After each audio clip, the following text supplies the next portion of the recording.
Estamos ahora en contacto con el ex vicepresidente del Tribunal Supremo Electoral, el licenciado Antonio Costas, que además también dijo haber recibido con beneplácito la decisión de la Fiscalía General de archivar el caso denominado fraude. Licenciado Costas, muchas gracias por su tiempo. Vamos a conversar justamente acerca de este tema que ocupa hoy la atención de todo el país. Usted vivió en carne propia del tema del que hoy se está hablando, estuvo casi un año, poco más de un año en la cárcel de San Pedro. Adelante, por favor, el país lo escucha. ¿Cómo está? Buenas tardes, un gusto de saludarla. Bueno, sí, ayer hemos tenido la oportunidad de recibir ya la notificación del sobreseimiento que ha dado lectura el fiscal general del Estado. Como usted dice, yo estuve aproximadamente unos 3 meses detenido en el penal de San Pedro y casi 1 año y 6 meses detenido con detención domiciliaria también. A partir del 26 de mayo ya se me otorgó libertad fundamentalmente para buscar trabajo. Este sobreseimiento que ha dictado la Fiscalía, yo creo que hace justicia a lo que ocurrió en el año 2019 y reconoce que en realidad mi actuación, mi desempeño no tuvo nada relacionado a lo que fue la acusación como manipulación informática, por ejemplo. Y esta pericia que hace el grupo especializado con dependencia de la Universidad de Salamanca es un trabajo técnico muy interesante, muy interesante. ¿De la Universidad de Salamanca ha leído el documento como tal? Lo estoy leyendo porque es un documento que tiene más de 200 hojas y entonces hay que leerlo con cuidado, como también leí el informe final y el informe preliminar que hizo la OEA, que en ambos casos considero fue un trabajo demasiado superficial. ¿Por qué dice usted que fue un trabajo superficial? El ex cívico y gobernador Fernando Camacho decía que allí se habrían detectado más de 70 irregularidades que respaldaban la teoría de un supuesto fraude electoral. ¿Qué dice usted al respecto?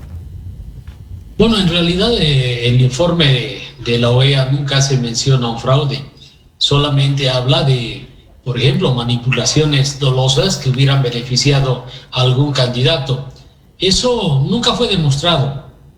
Hay referencias dentro de la redacción de manera muy superficial, muy poco profesional. Se hacen referencia a situaciones que hubieran afectado el resultado, cosa que no es evidente. El mismo informe final de la OEA, en el parágrafo correspondiente al hallazgo número 5, indica el experto que hizo el análisis de la OEA que las diferencias al 95% eran tan pequeñas que no lo iba a tomar en cuenta. Y entonces hace un trabajo de forzar a través de un análisis de la cronología que después reconoce haberse equivocado, que el cambio de tendencia que se dio en la votación era improbable.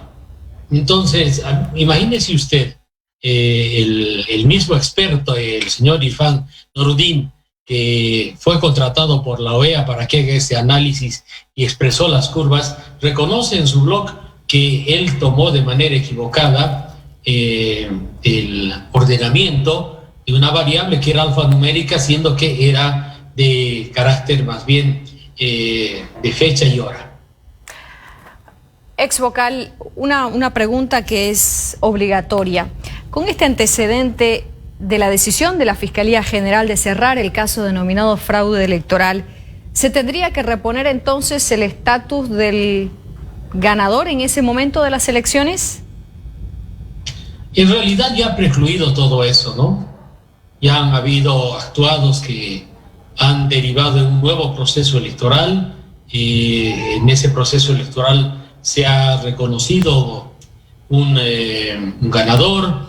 Entonces hay actuados que definitivamente dan por cerrado muchas cosas. Lo que sí hay que hacer es un análisis profundo, primero, de lo que aconteció en el año 2019 y también de este informe que hace la OEA, que no es una auditoría, porque no puede repetirse un informe de estas características. Yo creo que se debe actuar con responsabilidad, con imparcialidad y con profesionalismo. ¿Está en sus planes iniciar acciones contra los denunciantes o quienes activaron el caso de fraude electoral? Mire, mis planes inmediatos son hacer que ese trámite administrativo concluya, reiniciar nuevamente mis actividades profesionales. Posteriormente habrá que concluir el análisis que he estado haciendo durante este último año con información que voy a recabar para hacer una representación a la OEA, porque todos los bolivianos, todos, sin excepción, habíamos esperado muchísimo de esta auditoría de la OEA, que aclare la situación, ¿cierto? Pero el trabajo que se ha hecho más bien ocasionó una convulsión social terrible. En una declaración que usted emitió en la víspera también se habla de la posibilidad de poder activar incluso un proceso contra el secretario de la Organización de Estados Americanos. ¿Está esto también en sus planes a mediano o largo plazo? Mire, la averiguación preliminar que he hecho establece que estas instancias internacionales gozan de un foro muy particular, ¿no? Entonces, de manera individual, yo creo que no va a ser posible hacerlo. No va a ser posible hacerlo. En realidad, el señor Almagro actuó con doble cero, ¿no? Él es consciente de lo que se hizo. Me imagino que a nivel de Estado tendrá que hacerse una representación. Bolivia es un país que es signatario de la OEA. Yo respeto mucho a la OEA y la institucionalidad que tiene, pero claro, esta no puede ser cuestionada por quienes de manera temporal puedan dirigir esta instancia tan importante a nivel de las Américas. Exvocal, ¿es posible pensar no solamente en un posible proceso penal a mediano o largo plazo, sino también en la posible exigencia de un resarcimiento civil por los meses que estuvieron con detención preventiva? No sé, eso lo vamos a analizar con mi abogado. Yo creo que es importante ir cerrando estas puertas que han estado abiertas tanto tiempo en un proceso injusto, un proceso sin pruebas. Y Dios dirá pues después qué es lo que va a ir aconteciendo, ¿no? Yo soy un creyente firme y creo que él también está permitiendo que se haga justicia. Para concluir, licenciado Costas, y agradeciendo una vez más por su tiempo, ¿es posible que usted vuelva al Tribunal Supremo Electoral? No, eso ni pensar. ¿Por qué no lo haría? Si se le brinda, por ejemplo, la oportunidad, ¿por qué no volvería? Yo ya he cumplido mi ciclo.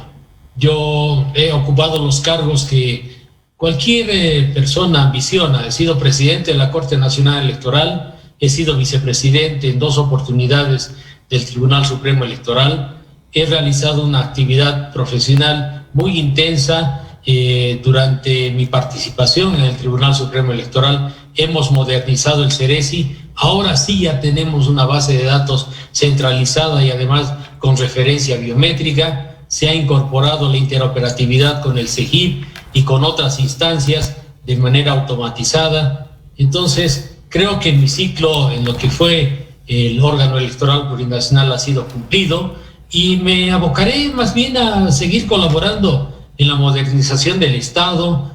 Yo le quiero comentar una anécdota que me pasó.